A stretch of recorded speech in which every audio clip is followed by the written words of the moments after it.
जय हिंद to all my respected aspirants on behalf of gorilla classes. मैं आप सभी का स्वागत करता हूं। देखिए, आज मोस्टली सैटरडे को हम लोग क्या करते हैं कि ज़्यादा फोकस करते हैं करंट पे, और करंट में आपको डेटा देते हैं जिससे कि आप अपना जो मीन्स राइटिंग है उसको काफ़ी बेहतर कर पाए, राइट। तो जैसा कि आप अपने स्लाइड पे देख पा रहे होंगे, आज हम डिस्कस करने वाले हैं एक डायरेक्टरेट ऑफ रेवेन्यू इंटेलिजेंस के बारे में।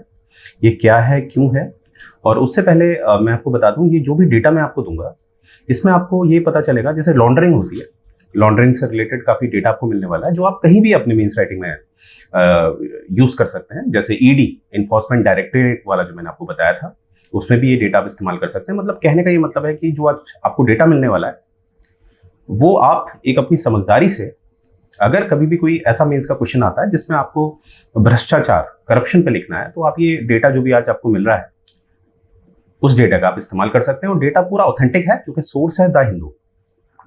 और दूसरा भी एक और करंट आपको मिलेगा, जैसे कि हम सभी जानते हैं, जो चंद्रयान 2 था हमारा, जो फेल हो चुका था, जो 90% वो सक्सेसफुल हो चुका था, परंतु अंत में वो फेल हुआ था। तो कल, यानी कि अगर मैं 14 जुलाई बोलूँ, तो हमने दोबारा से प्रयास किया है चंद्रयान 3 के रूप में। तो उसके बारे में भी कुछ डेटा मैं आपको दूंगा, राइट। तो आइए शुरू करते हैं। तो सबसे पहले हम देखेंगे कि डायरेक्टरेट ऑफ रेवेन्यू इंटेलिजेंस। अब यहीं से नाम से आपको पता चल रहा होगा, यहाँ पर रखा हुआ है रेवेन्यू। रेवेन्यू मतलब राजस्व, ठीक है। अब देखिए, राजस्व जो है, पहले उसको समझिए। राजस्व जो है, अगर वो एक तरीके से लिया जाता है, यानी कि कर के माध्यम से लिया जाता है, और याद रखिएगा कि एक नैतिकता क्या होती है, या एक संवैधानिक तरीका क्या होता है। अगर एक राज्य को अपना राजस्व बढ़ाना है तो वो कर के माध्यम से बढ़ा सकता है, और कर बिना कानून के आधार पर नहीं लगाया जा सकता। यानी कि अगर जो भी कर लगाया जाएगा, यानी कि जो भी टैक्स लिया जाएगा, उससे संबंधित एक अधिनियम जरूर होगा, राइट। तो ये एक संवैधानिक तरीका होता है राजस्व लाने का, राइट। इसका दूसरा मार्ग, उसको हम सही नहीं मानते। जैसे स्मगलिंग होती है, आप जानते ही होंगे। तो स्मगलिंग से क्या होता है कि वहां पर पता ही नहीं चल पाता है कि कितना सामान भारत में आया है, और वो कहीं ना कहीं भारत में एक इन्फ्लेशन, आपने पढ़ाई होगा इकोनॉमिक्स में, जिसको हम मुद्रास्फीति कहते हैं, उसमें दिक्कत हो जाती है, वो बढ़ जाता है, ठीक है। तो आइए शुरू करते हैं। देखिए, अभी ये न्यूज में था, पहले देख लेते हैं क्यों था। कि भारत के जो वित्त मंत्री हैं, वित्त मंत्री ने कहा है कि अधिकारियों को यह पता लगाना चाहिए कि क्या सोने के अधिक आयात और तस्करी के बीच कोई संबंध है। क्या तस्करी का पता लगाने में कोई पैटर्न उभर रहा है। यानी कि तस्करी, ये देखा जा रहा है कि तस्करी बढ़ रही है, और जिस हिसाब से हमारा शासन प्रशासन चौकन्ना है, तब भी तस्करी बढ़ रही है। तो ये एक चिंता का विषय है, राइट। अब आइए देखते हैं क्या है यहाँ पर। अब थोड़ा हम एक स्टैटिक देख लेते हैं जो आपके मीन्स राइटिंग में काम आता है। ये आपने याद रखना है, जब भी आप अपने मीन्स राइटिंग करते हैं तो कितना स्मगल हो रहा है, किस वर्ष में कितना स्मगल हुआ है, वो डेटा मैं आपको देने जा रहा हूँ। तो यहाँ पर हम देखेंगे कि ये जो रिपोर्ट है, ये रिपोर्ट है डायरेक्टरेट ऑफ रेवेन्यू इंटेलिजेंस की रिपोर्ट है, ठीक है। ये जो रिपोर्ट है, यहाँ पर आप देखिए, भारत में जो स्मगलिंग हुई है, ये वर्ष याद रखिएगा 2021-22 का वर्ष है, ठीक है। जो स्मगलिंग हुई है वो 833 किलो की हुई है। किसकी? सोने की। सोने की स्मगलिंग हुई है। स्मगलिंग मतलब ये एक गलत रास्ते से आया है, ठीक है। मतलब सरकार को इसके बारे में नहीं पता है, राइट। तो ये डेटा आपने याद रखना है। 2021-22 में कितना स्मगल हुआ है? 833 किलो का सोना। और इसका अगर मूल्यांकन करें तो ये लगभग होगा 500 करोड़। इमेजिन करिए, 500 करोड़ रुपया भारत में आ गया है, और जो भारत सरकार जो है उसको इसके बारे में कुछ पता ही नहीं है। अब सोचिए, जब बाजार में घुसता है तो कितनी महंगाई बढ़ सकती है, राइट। और कहीं ना कहीं आप देखोगे, ये जो 833 किलो जो सोना स्मगल हुआ है, इसको वैसे जब्त कर लिया गया है, ठीक है। ये बात आपने याद रखनी है, तभी तो पता चल पा रहा है कि देखिए जब्त किया है। अभी ऐसा भी तो हो सकता है कितना तो जब्त नहीं हुआ है। जो जब्त हुआ है उसका डेटा है 833 किलो सोना, राइट। आगे देखते हैं, 2020-21 का है, ठीक है। यहां पर हमें क्या साक्ष्य मिलते हैं कि कहीं ना कहीं जो स्मगलिंग थी, जो गल्फ रीजन से होती थी, ठीक है। गल्फ रीजन मतलब खासकर मैं मिडिल ईस्ट की बात कर रहा हूँ, जैसे सऊदी अरेबिया, इस तरह के जो क्षेत्र है हमारे, तो वहां से जो स्मगलिंग होती थी वो 2020-21 में देखा गया है कि कम हुई है, ठीक है। क्यों? क्योंकि जो फ्लाइट्स थी उसे कैंसिल किया गया था। क्यों? क्योंकि कोविड-19 का दौर चल रहा था, है ना। जैसे मैंने हमेशा कहा है, हर सिक्के के दो पहलू होते हैं, एक अच्छा होता है, एक बुरा होता है। जब पैंडेमिक फैला था तो बुरा ये हुआ था कि हमारी जो आज़ादी थी वो हमसे छीन ली गई थी, काफ़ी लोग बेरोजगार हो गए थे, राइट। परंतु देखिए, एक उसका अगर सकारात्मक पहलू देखें तो वहाँ पर स्मगलिंग रुक गई है, राइट, क्योंकि फ्लाइट्स कैंसिल हो गई है, right. More than 11 tons of gold have been seized in 16,500 smuggling cases. मतलब देखिए, 11 टन का जो सोना है उसको सीज किया गया है। कहाँ से? एयरपोर्ट से। अब जैसे कि हमें दिखता है कि एयरपोर्ट्स में काफ़ी सख्ती दिखाई जाती है, जो सुरक्षा के इंतजाम होते हैं निसंदेह काफ़ी अच्छे होते हैं, परंतु फिर भी ये देखा जा रहा है कि देखिए 11 टन का जो गोल्ड है उसको ज़्यादातर कहाँ से स्मगल किया जा रहा है? एयरपोर्ट से, ठीक है, पूरे भारत के। और ये जो ये डेटा आपको दिया जा रहा है 11 टन का, ये अगस्त 2020 से है, ठीक है। अगस्त 2020 से पहले के जो 5 वर्ष हैं, यानी कि 2015 से 2020 तक जो भारत के अधिकतर जो एयरपोर्ट हैं वहाँ से ये जब्त किया गया, ठीक है। तो यहाँ से एक प्रश्न चिन्ह उठाता है कि हो सकता है, देखिए मैं कह रहा हूँ हो सकता है, ठीक है, मैं डायरेक्ट आरोप नहीं लगा रहा हूँ, मैं कह रहा हूँ हो सकता है कि जो सुरक्षा के इंतजाम है उनमें कुछ कमी है, राइट। तो इस तरह से हम अपने मेंस राइटिंग में हो सकता है का इस्तेमाल करते हैं और वहाँ पर हम कुछ समाधान दे सकते हैं, राइट। और ये डेटा हमारे पास है, डेटा के आधार पे ही हम ये प्रश्न उठाते हैं, राइट। आगे देखते हैं। अब देखिए, एक है वर्ल्ड गोल्ड काउंसिल, ठीक है, इसके अनुसार याद रखिएगा, वर्ल्ड गोल्ड काउंसिल के अनुसार smuggling could increase by 33% to touch 160 tons in 2022 compare to pre covid period, ठीक है। यानी कि अगर बात की जाए वर्ल्ड गोल्ड काउंसिल की, तो उसके हिसाब से ये कहा जा रहा है कि 33% जो है वो स्मगलिंग बड़ी है, अगर हम बात करें प्री कोविड टाइम के हिसाब से। यानी कि देखिए, एक कोविड का समय है, इसे याद देखिएगा, कोविड का समय है, ठीक है, इसको हम रख रहे हैं 2019 से लगभग 2020 के आसपास हम इसे रखते हैं, क्योंकि इस समय हमें ज्यादा दिखता है। एक इससे पहले का समय है, ठीक है, और एक इससे बाद का समय है। तो बाद का समय अगर मैं मान रहा हूं, यहां पर एक उदाहरण दे रहा हूं कि 100 किलो सोने की स्मगलिंग हो रही है, ठीक है, वो अब कहीं ना कहीं जो पोस्ट कोविड टाइम है वो 133 हो जाएगी, यानी कि 33% बढ़ाया जा रहा है। अगर मैं 100 ले रहा हूं आधार, तो कितना हो गया? 133।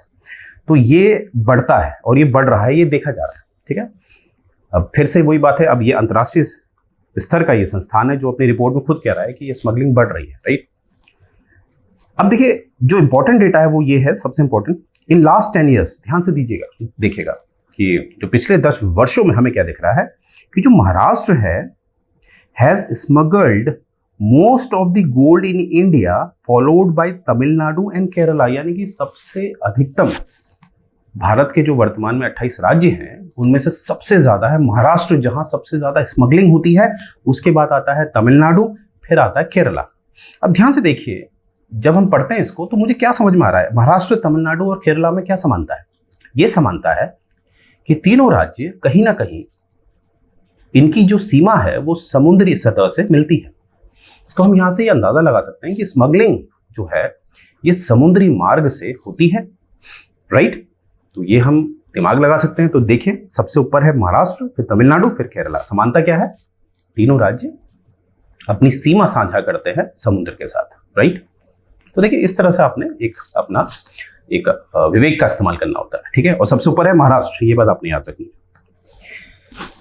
अब एक और है हमारे पास नॉर्थ ईस्ट स्मगलिंग रूट, ठीक है। तो यहां पर आप जानते हैं, क्योंकि देखिए नॉर्थ ईस्ट में, जैसे कि अगर मैं एक संवैधानिक रूप से इसे देखूं तो संवैधानिक रूप से मुझे दिखता है, अगर मैं बात करूं अनुसूची 5 और अनुसूची 6 की, तो इस आधार पे मुझे दिखता है कि जो नॉर्थ ईस्टर्न राज्य हैं वहां पर बहुत सारे जो कानून होते हैं संसद के, वो उस स्तर के लागू नहीं होते।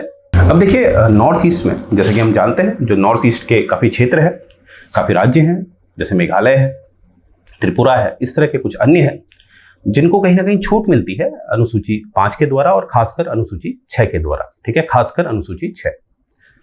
वहां पर आपको दिखता होगा कि अगर केंद्र कोई कानून बनाता है तो जनरली हमें यह दिखता है कि केंद्र के द्वारा कानून बनाए हुए, मेरा मतलब है संसद के द्वारा जो कानून बनाए जाते हैं पूरे संपूर्ण भारत में लागू होते हैं, परंतु इस अनुसूची 5 और 6 के कारण ये कानून लागू नहीं हो पाते हैं कुछ जो हमारे नॉर्थ ईस्ट वाले जो राज्य हैं वहां पर।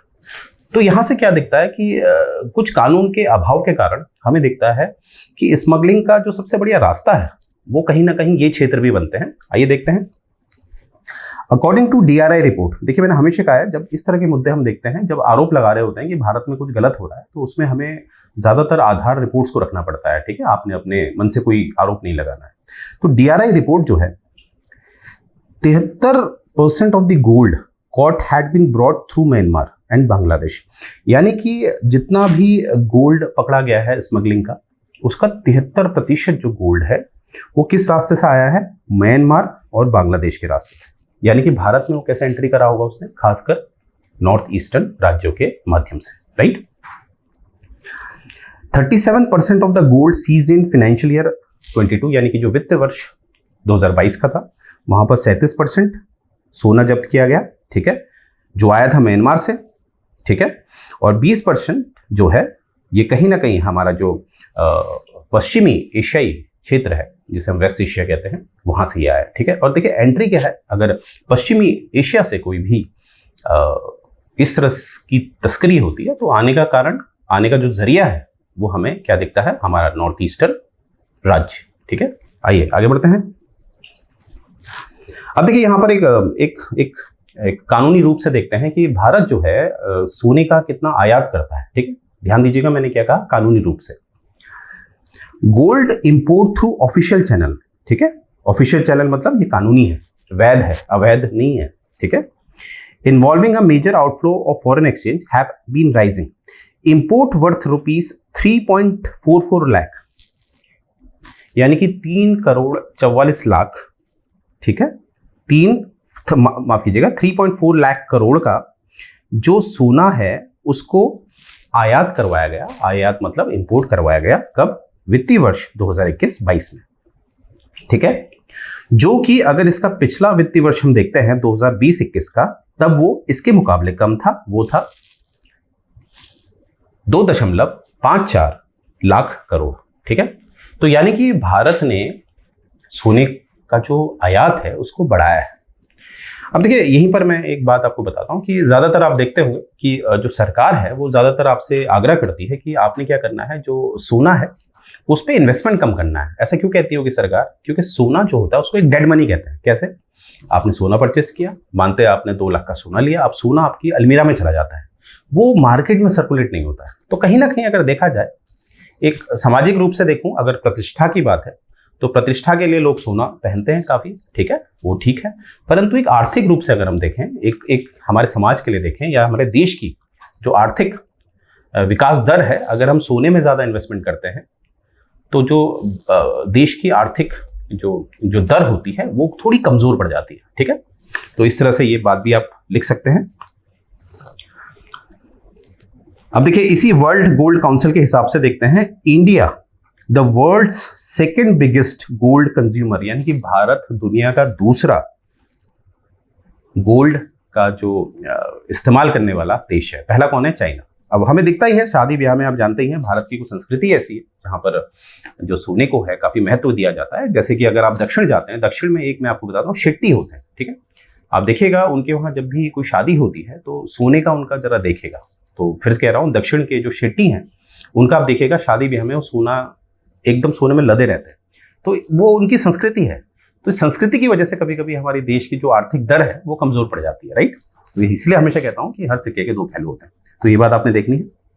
तो यहां से भी आपको डेटा मिल गया, भारत कौन से रैंक में आता है? दूसरे। पहला कौन है? चाइना। तो ये डेटा आप देख सकते हैं। अब यहां पर देखिए इंडिया इंपोर्ट गोल्ड डोर बार। अब देखिए ये हमें समझना है ये क्या है, और दूसरा है रिफाइंड गोल्ड। गोल्ड डोर बार क्या होता है और रिफाइंड गोल्ड क्या होता है ये हमें देखना, और खासकर गोल्ड डोर बार। अब जो ये डोर बार होता है बेसिकली ये क्या होता है, एक तरह का एक अलॉय होता है। अलॉय मतलब जैसे आप होता है ना, जैसे लोहे का आपने टुकड़ा उठा दिया तो वो एक लोहे का अलॉय हो गया। ठीक है, तो ये जो गोल्ड डोर होता है इसमें प्योर सोना नहीं होता है, ये एक ब्लॉक जैसा होता है जिसमें सोने और चांदी का मिश्रण होता है, परंतु ये अनुपात 50-50% नहीं होता है, अर्थात बराबर नहीं होता है। ठीक है, ये कुछ इस तरह का होता है कि यहां पर देखिए, door bar contain 50 to 75% of pure gold. यानी कि अगर मैं देखूं, अगर मेरे पास एक डोर बार आएगा सोने का, डोर बार आएगा सोने का, तो मुझे उम्मीद है कि कम से कम उसमें मुझे 50% सोना तो मिलेगा, और अधिकतम कितना मिल सकता है, 75%। तो देखिए ये डोर बार, इस तरह के जो है ना कुछ कीवर्ड्स हैं, आपने अपने मेंस राइटिंग में लिखने चाहिए, right. In that last 5 years, import of gold door bar made up to 30% of the total of its imported yellow metal। यानी कि भारत ने जितने भी वैध तरीके से जो आयात कराया है सोने का, उसका 30% भारत ने किसका इस्तेमाल किया है, डोर बार का। क्योंकि डोर बार थोड़ा सस्ता पड़ता है अगर हम प्योर सोने की बात करें, क्योंकि डोर बार में ये तय नहीं होता है कि सोना कितना होगा। मैंने बताया ना, कम से कम उसमें 50% सोना होता है या अधिकतम होता है 75%। तो इसमें क्या होता है कि अंतर्राष्ट्रीय स्तर में इसमें पैसे जो एक्सचेंज होता है इसका, वो कम ज्यादा होता रहता है। तो ज्यादातर इन्वेस्टमेंट जो किया जाता है एक रिस्क है, राइट। मतलब रिस्क होता है कि हो सकता है आपको 75% सोना मिल जाए, कम से कम 50% तो मिलेगा ही, ठीक है। इस तरह का गोल्ड डोर बार भारत आयात करवाता है, अवैध तरीके से नहीं, वैध तरीके से। ये बात आपने याद रखनी है। अब देखते हैं what is the directorate of revenue intelligence. अब ये देखते हैं, एक डायरेक्टरेट है रेवेन्यू इंटेलिजेंस, ये क्या है, it is India's chief anti smuggling intelligence. यानी कि जो स्मगलिंग होती है उसके विरुद्ध जो संस्थान काम करता है भारत में, और बाकी भी है, ऐसा नहीं है। जैसे ईडी है, इन्फोर्समेंट डायरेक्टरेट, क्योंकि उसके पास भी पीएमएलए जो एक्ट है, याद रखिएगा कौन सा एक्ट, पीएमएलए, ये भी लॉन्ड्रिंग की बात करता है। तो इस तरह से ईडी भी अपने लेवल पे काम करता है। परंतु चीफ की बात की जाए, खासकर दूसरे देश से भारत में अगर कोई भी स्मगलिंग होती है, खासकर सोने की, तो वहां पर जो सबसे टॉप लेवल पे होता है वो है आपका डायरेक्टरेट ऑफ रेवेन्यू इंटेलिजेंस। ये अपने लेवल पे इन्वेस्टिगेशन भी कर सकता है और कहीं ना कहीं ऑपरेशन भी कर सकता है। ऑपरेशन मतलब जैसे एक टीम होती है ना, जैसे आपने देखा होगा, जैसे सीबीआई वाले होते हैं, एक टीम होती है ना, मतलब इनके पास आर्म्स भी होते हैं, दे कैन डू ऑपरेशन, ठीक है। अब देखते हैं ये काम कैसे करता है। ये काम करता है under central board of indirect taxes and customs, जिसको हम सीबीआईसी कहते हैं। अब जो सीबीआईसी है ये एक बोर्ड है, ये बोर्ड के अंतर्गत ये काम करता है। और जो सीबीआईसी जो ये बोर्ड है, ये किस मंत्रालय के अंतर्गत आता है, मिनिस्ट्री ऑफ फाइनेंस, यानी कि वित्त मंत्रालय के अंदर ये आता है, ठीक है। तो मेंस में अगर आप इस बारे में कुछ लिखते हैं, डायरेक्टरेट ऑफ रेवेन्यू इंटेलिजेंस के बारे में, तो कोशिश करिएगा ये भी डेटा डाल दीजिएगा कि ये किस बोर्ड के अंतर्गत आता है और अंत में किस मंत्रालय के अंतर्गत ये आता है, राइट। आगे देखते हैं, और इसको जो हेड करते हैं वो डायरेक्टरेट जनरल कहते हैं, मतलब डीजी रैंक के जो व्यक्ति हैं वो करते हैं, ठीक है। और इनका जो रैंक है वो special secretariat of the government of India है। देखिए जो सचिव होता है ना, सचिव लेवल के, जैसे कि आप जानते हैं जब आप 21-22 साल की उम्र में जब आईएएस में सेलेक्ट हो जाते हैं, तो आपके पूरे चांसेस होते हैं कि आप जो टॉप लेवल ब्यूरोक्रेसी है, ठीक है, जो एक कार्यपालिका के माध्यम से आप जा सकते हैं, मतलब आईएएस के द्वारा जो सचिव, मुख्य सचिव होते हैं, वहां तक जब आप पहुंचते हैं तो उस लेवल के लोग इसको हेड करते हैं, इस डिपार्टमेंट को। और जैसे अगर मैं इकोनॉमिक्स में अगर जाऊं तो आप जानते हैं मुख्यतः 3 सेक्टर होते हैं, प्राइमरी होता है, सेकेंडरी होता है और टर्शरी होता है। और टर्शरी को भी 2 में विभाजित किया जाता है। और आजकल तो ये देखा जा रहा है कि अब इसको 3 इसको 5 माना गया है, क्योंकि जो क्वाटरनरी है और जो क्वीनरी है उसको अलग रख दिया गया है। तो वहां पर जो क्वीनरी है, या मैं लिख देता हूं क्वीनरी। क्वीनरी का मतलब होता है, आप सभी लोग जो अभी मेरे लेक्चर्स देख रहे हैं, आप सभी लोग इसी सेक्टर में जाना चाह रहे हैं। क्वीनरी, क्वीनरी मतलब होता है जो टॉप लेवल डिसीजन बनाते हैं, ठीक है, टॉप लेवल के डिसीजन जो देते हैं, ठीक है। यानी कि सचिव, मुख्य सचिव, जो मंत्री होते हैं, बड़े बड़े प्रधानमंत्री, कैबिनेट मिनिस्टर के लोग, तो ये पॉलिसी मेकिंग का काम करते हैं। तो आप सभी लोग जो तैयारी कर रहे हैं सही उम्र में, अगर 21-22 साल 23 साल में अगर आप लग जाते हैं आईएएस में, तो आप पक्का इस सेक्टर में जाएंगे, राइट। तो यानी कि इस लेवल के लोग जो हैं, जो क्वीनरी सेक्शन के आते हैं, जो पॉलिसी मेकिंग करते हैं, भारत की अर्थव्यवस्था इनके फैसले पे टिकी होती है, ये लोग हेड करते हैं इसको। तो आप समझ सकते हैं इसका कितना बड़ा महत्व है, राइट। चलिए आगे देखते हैं। डीआरआई, डीआरआई मतलब इसका शॉर्ट फॉर्म है, ठीक है। DRI works to secure India's national and economic security by preventing the, मतलब यहां पर ये बता रखा, देखिए अब जैसे ये यहां पर दिख रहा होगा fake Indian currency note, antique, मतलब देखो तस्करी को अगर हम परिभाषित करें, तस्करी का मतलब यही नहीं होता है कि केवल सोने की तस्करी हो रही है।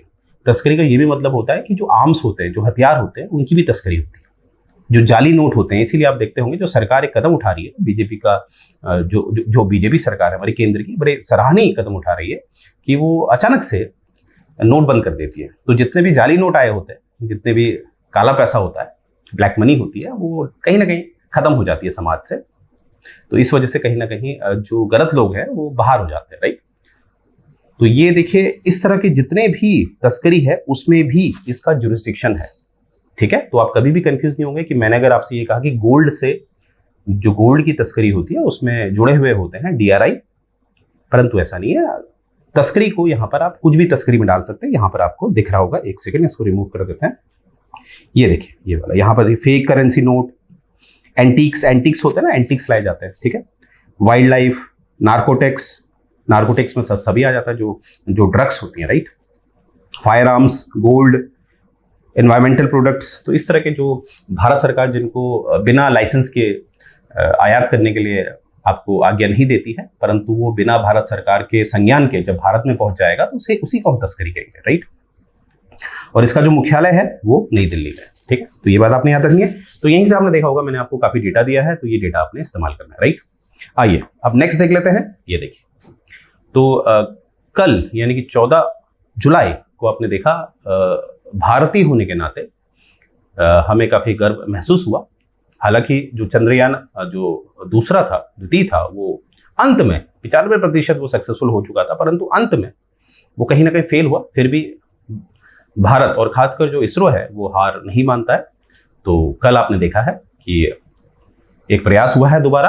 अब जो एक एक्सपेक्टेड टाइम है 23 अगस्त का, बहुत जल्द आ जाएगा, तब पता चल जाएगा कि ये पूरी तरह से सफल होता है या नहीं, ठीक है। उसके लिए तो हमें 23 अगस्त तक रुकना पड़ेगा।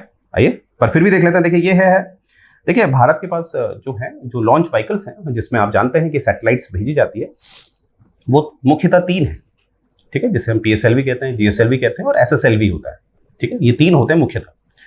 और जो ये MK3 है, जो मार्क 3 है, वो GSLV का ही एक एडवांस वर्जन है। यानी कि मैं इसको 4 समूह में नहीं रखूंगा। अगर आप पूछेंगे इसरो के पास कितने लॉन्च व्हीकल हैं, तो आप इसको 3 ही श्रेणी में रखिएगा। क्या बोला मैंने? एक है PSLV, एक है GSLV और एक है SSLV। और ये GSLV का ही जब हम इसको मार्क 3 कह देते हैं, ठीक है, यानी कि मोर पावरफुल, तो ये GSLV में ही आता है। तो मुख्यतः आपको याद रखना 3 ही हमारे पास क्या है, लॉन्च व्हीकल्स, राइट। तो ये आप कुछ पिक्चर देख पा रहे होंगे, इसमें स्टेज आप देख रहे होंगे, S200 स्टेज। देखिए, अब देखिए एग्जाम में अभी आप मेंस देने वाले हैं, मुझे पता है, पर आप मुझे ये भी पता है कि आप लोग प्री भी अटेम्प्ट करेंगे, अन्य पेपर भी भरेंगे। तो यहाँ पर देखिए, इस तरह से वो पूछ सकता है S200 स्टेज किस में है, तो वो है GSLV मार्क 3 में, ठीक है। C25 स्टेज, तो इसलिए ये पिक्चर आपके सामने आई है, ठीक है। ये स्टेज आपने याद रखनी है। अब देखिए कंटेक्स्ट क्या है, देखते हैं। ISRO, Indian space research organisation, launched its Chandrayaan 3 mission in LMV launch vehicle Mark 3 on 14th July 2023, ठीक है। तो इस तरह की जो डेट्स होती हैं, वो जैसे कोई भी आप में से कोई अगर बैंकिंग के पेपर देना चाहता है वनडे के, तो ये डेट आपसे पूछी जा सकती है। तो डेट भी आप मेंशन करिएगा, और मेंस में तो ये डेट आप मेंशन करिएगा, ठीक है। अभी मैं इससे संबंधित एक मेंस क्वेश्चन भी दिखाऊंगा आपको, किस तरह से पूछा जा चुका है, ठीक है। हालांकि वो चंद्रयान 2 से पूछा गया था, ठीक है। आगे देखेंगे। अब देखिए, मैंने आपको बताया था ISRO has 3 classes of launch vehicle, ठीक है। ऐसा मत करिएगा, 4 मत करिएगा, अभी भी 3 है। एक है PSLV, फुल फॉर्म है पोलर सैटेलाइट लॉन्च व्हीकल, ठीक है। और इसकी जो मैक्सिमम जो भार उठाने की क्षमता है PSLV की, वो है 3.8 टन की, ठीक है, 3.8 टन की। और ये जो है, ये सैटेलाइट, अधिकतम सैटेलाइट का वजन क्या होना चाहिए, 3.8 टन। उससे ऊपर का अगर भार होगा, इसको टेक्निकली हम पेलोड कहते हैं, तो भार होगा तो वो कैरी नहीं कर सकता, उसमें PSLV फिर फेल हो जाएगा, ठीक है। तो मैक्सिमम कितना है इसका, 3.8 टन, ये आपने अच्छी तरह याद रखना। और ये लो अर्थ ऑर्बिट पे जाता है, ठीक है। अब ये लो अर्थ ऑर्बिट क्या होता है, इस तरह से अभी हम बाद में देखेंगे, क्योंकि इसमें अलग अलग ऑर्बिट्स होते हैं सैटेलाइट्स के भी, ठीक है। परंतु एक साधारण तौर पर मैं आपको बताता हूं कि मानते हैं आपने 36,000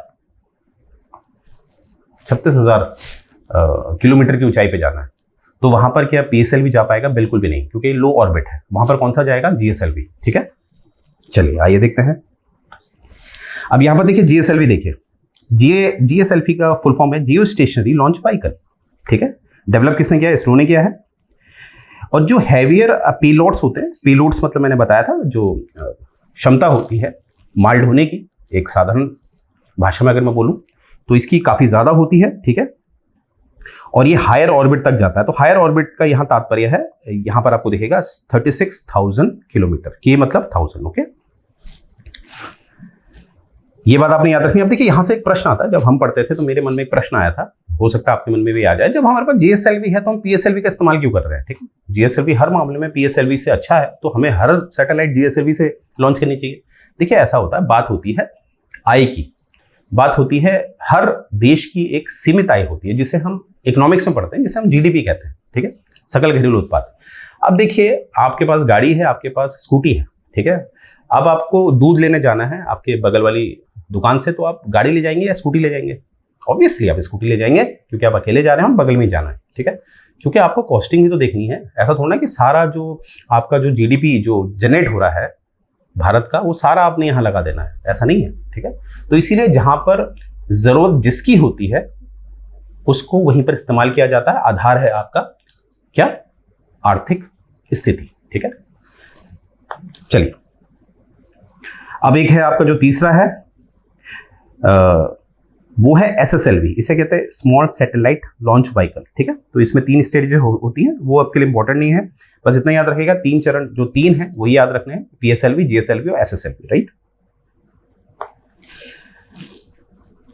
अब देखिए यहां पर जैसे कि मैंने आपको बताया है, जो स्टेजेस मैंने बताई हैं, जैसे S200 कहां पर है, ये किस में है, ये मार्क 3 वाले में। जैसे कि मैंने ऑलरेडी ये पिक्चर दिखाई आपको, एक बार पिक्चर हम देख लेंगे। ये देखिए मैंने ऑलरेडी आपको बताया है, एक सेकेंड, ये इस तरह से, ठीक है। तो जिस पेपर की आप तैयारी कर रहे हैं, आपसे ये नहीं पूछेंगे कि इसके अंदर की पूरी टेक्नोलॉजी बताइए, ऐसा कभी आपसे प्रश्न मिलेगा। हाँ, इस तरह की जो टेक्निकल ये टर्म्स हैं कि S200 स्टेज किसके पास है, इस तरह से, ठीक है, तो ये आपने ये देख लेना है। ये है आपका GSLV mark 3, GSLV mark 3, right. अच्छा, यहां पर एक इंपॉर्टेंट है, जो इसका फ्यूल है, ठीक है, उस फ्यूल का नाम याद रखना, हाइड्रोक्सिल टर्मिनेटेड पॉलीब्यूटेडीन, ठीक है, ये इस्तेमाल किया जाता है इसमें फ्यूल। जैसे ये फ्यूल का नाम आपको मिलेगा, और हो सके तो इसको याद कर लीजिएगा। फ्यूल का नाम थोड़ा सा कॉम्प्लिकेटेड होता है पर याद हो जाता है, ठीक है, तो ये याद करिएगा। और इस्तेमाल किसमें होता है मैंने आपको बता दिया है। अच्छा, अब आगे देखेंगे। अब देखिए इंपॉर्टेंट क्या है, जो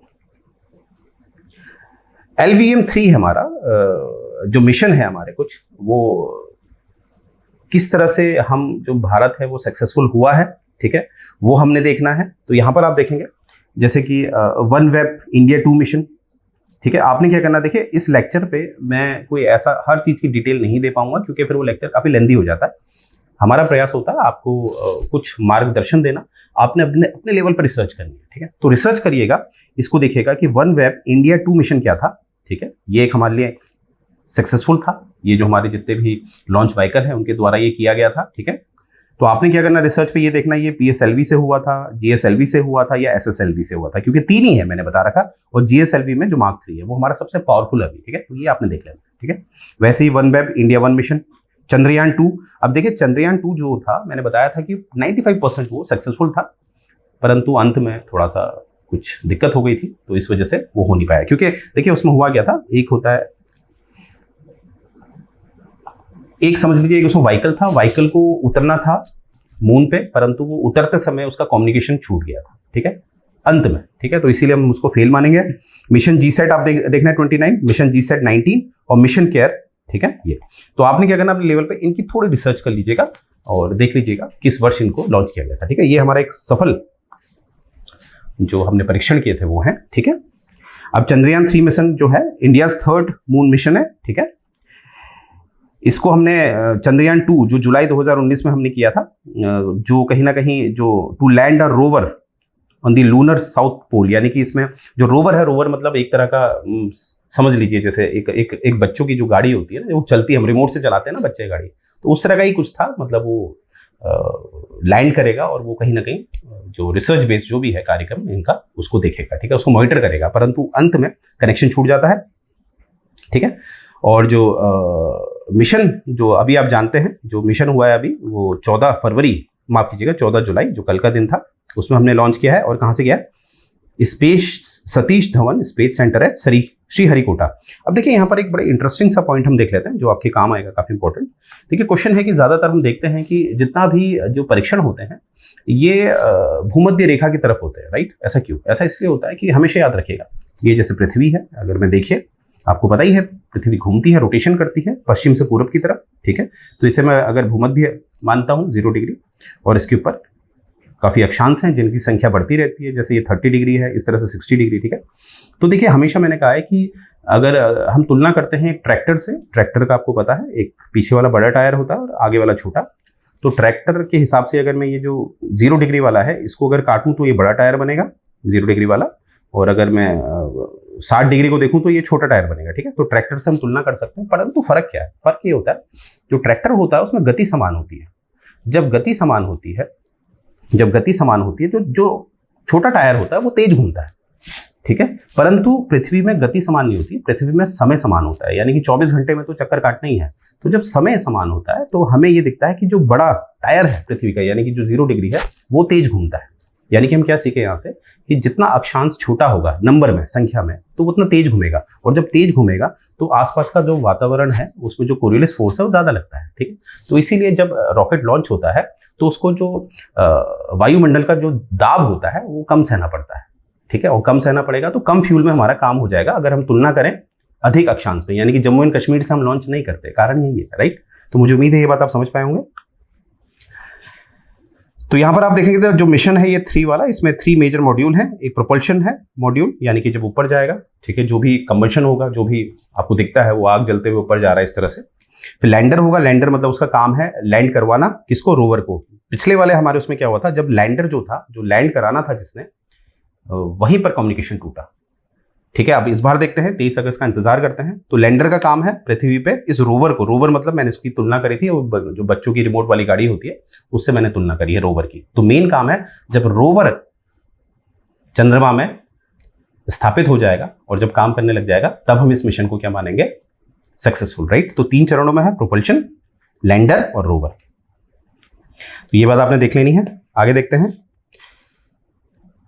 ये मैंने बता दिया, ये डिप्लॉय करेगा रोवर को, ठीक है। लैंडर किसको डिप्लॉय करेगा, मतलब जो लैंडर है वो किसको? रोवर को स्थापित करेगा, ठीक है। तब हम मानेंगे कि हमारा मिशन कंप्लीट हो गया, ठीक है।